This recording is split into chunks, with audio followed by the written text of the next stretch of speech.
Saludos a todos y a todas. Eh, Seguimos tratando temas. En el caso del día de hoy, un tema que aparentemente no tiene esa gran connotación, pero que entiendo en otro sentido que sí, porque nos ayuda a entender el simbolismo bíblico. Porque tenemos que entender que en las escrituras hay verdades históricas, hay verdades teológicas y hay verdades simbólicas o literarias. Y que los escritores, pues lógicamente, toman herramientas dependiendo de su óptica o hacia el propósito que quieren con su escritura, o a quién va dirigido y el propósito para los cuales lo preparan. En esta ocasión, vamos a tratar algo que tiene que ver con simbolismo. Como dije, una gran por ciento de las escrituras es más simbólico que literal. El tema es: Jesús fue sepultado en un jardín, y como subtítulo, simbolismo y realidad en el Evangelio de Juan. Preguntamos si Jesús fue sepultado en un jardín y sobre el simbolismo y realidad en el Evangelio de Juan. Descripción del video. En el Evangelio de Juan se menciona que Yeshua o Jesús fue sepultado en un jardín cercano al lugar de la crucifixión, de acuerdo a Juan 19:41, mientras que otros evangelios hablan de una cueva como su sepulcro. La pregunta es: ¿por qué este detalle? ¿Realmente había un jardín en la zona o es un simbolismo que conecta a Yeshua con la realeza, como ocurrió con los reyes de Israel? En este video exploraremos el significado histórico, cultural y teológico de este relato, analizando las prácticas funerarias de la época y los posibles simbolismos detrás del texto. No se lo pierdan.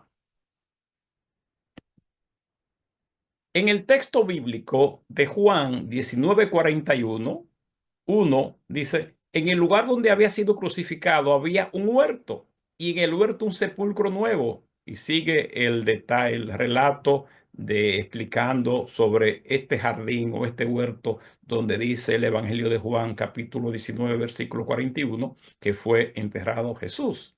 Sin embargo, otros evangelios, como Mateo 27:60, Marcos 15:46 y Lucas 23:53, mencionan una cueva, pero no hacen referencia a un jardín.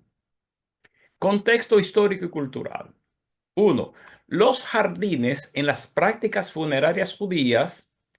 Es importante saber que en el Antiguo Testamento, Primer Testamento, Biblia hebrea, los reyes y personas importantes a menudo eran enterrados en jardines o cercanías a palacios. Ejemplo, David y otros reyes de Judá. Dos, los jardines eran símbolos de vida, descanso y honor, lo que podría reflejar el estatus que algunos seguidores atribuyeron a Yeshua incluso en su muerte. 3.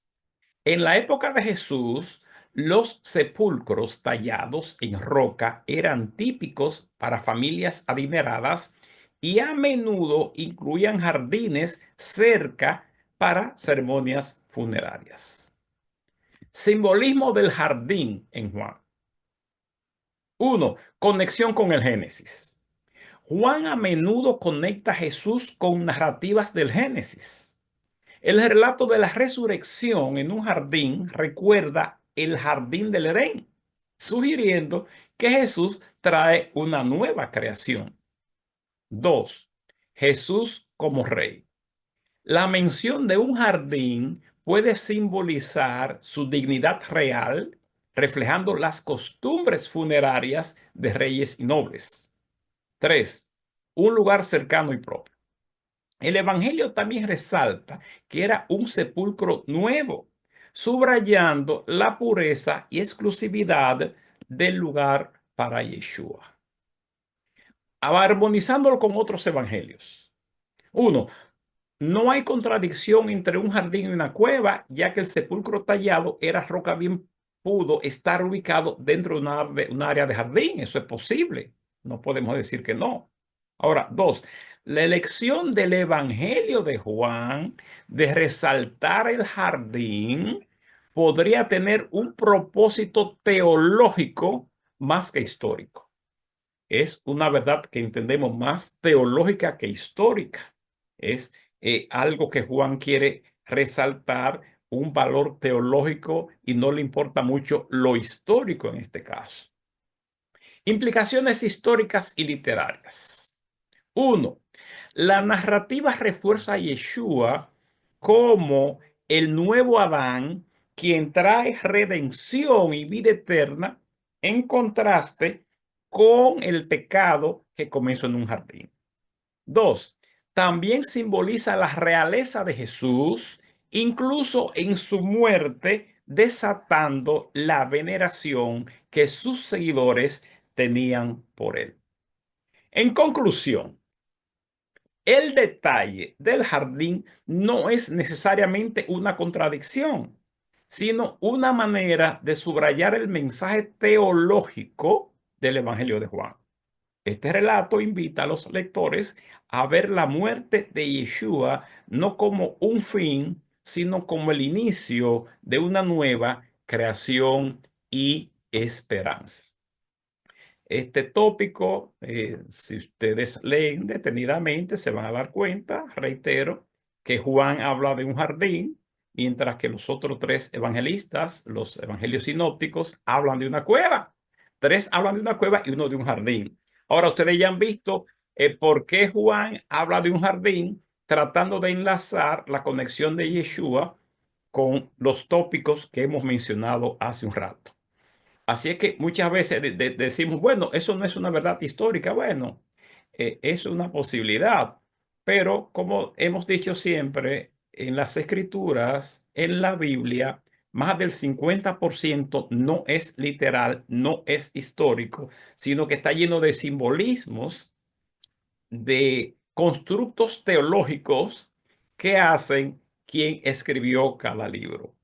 Así es que, nada.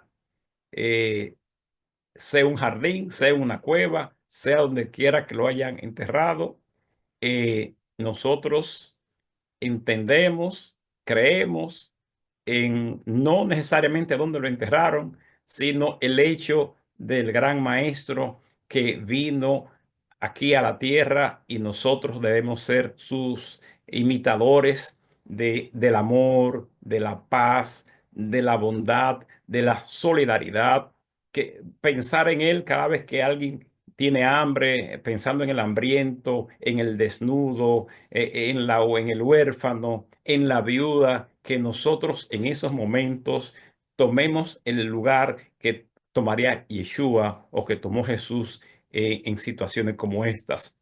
Que no seamos simplemente quienes oigamos o investiguemos las escrituras, sino que sigamos el ejemplo de ese gran rabí de Galilea. Así que Dios le bendiga, Dios le guarde, y nos veremos en la próxima. Shalom, shalom.